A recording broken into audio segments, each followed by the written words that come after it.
What's up mga boss? Ngayon ay magkakabit tayo ng undernet ng Kelex 150. Yan. So paano nga ba makakabili niyan mga boss?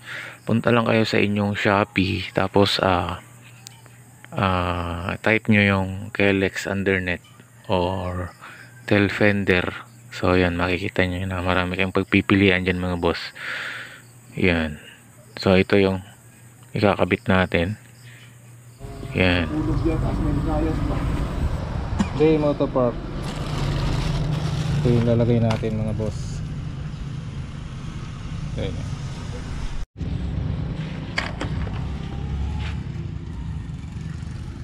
Yo mga boss, pag tinanggal mo yung dalawang side cover sa kayong upuan, ito yung kanya tail fender. Bunutin mo lang to, nakatoks.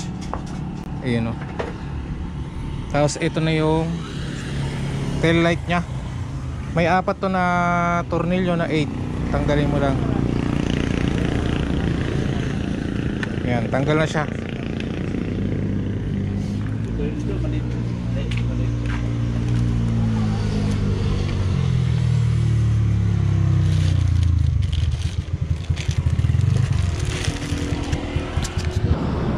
Kaya mga boss, ito yung undernet natin. So ilalapat mo lang sa ilalim, itatapat mo yung ito dito sa may tornilyuhan. Bali sa ilalim na yung magiging tornilyuhan nya.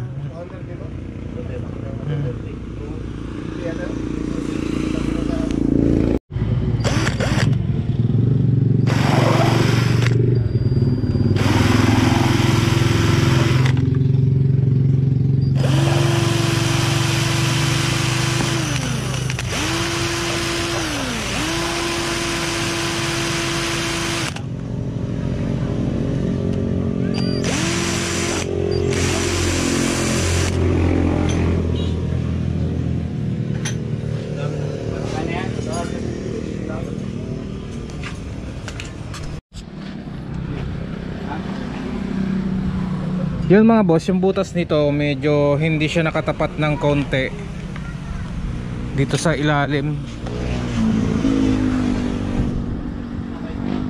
So ang gagawin natin, papaluwangin lang natin to, itong part na to.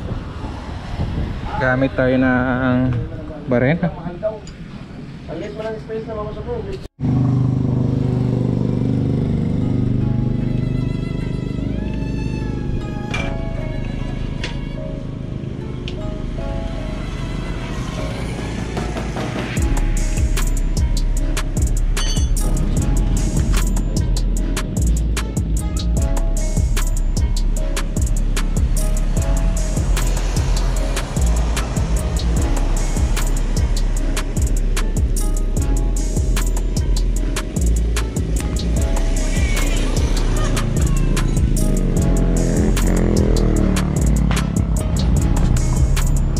Yan mga boss, nakabit na natin yung undernet ng Kelex 150. So meron na siyang sariling flasher.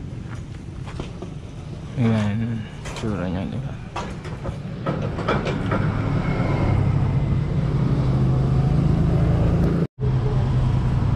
So ayan mga boss, nakabit na natin yung ating hindi pala akin, yung pinakabit nila na undernet ng Kelex 150. So ito siya dati, tapos ito siya ngayon. Meron siyang park light, meron natin siyang placer mga boss. Yan ang angas. Tail light.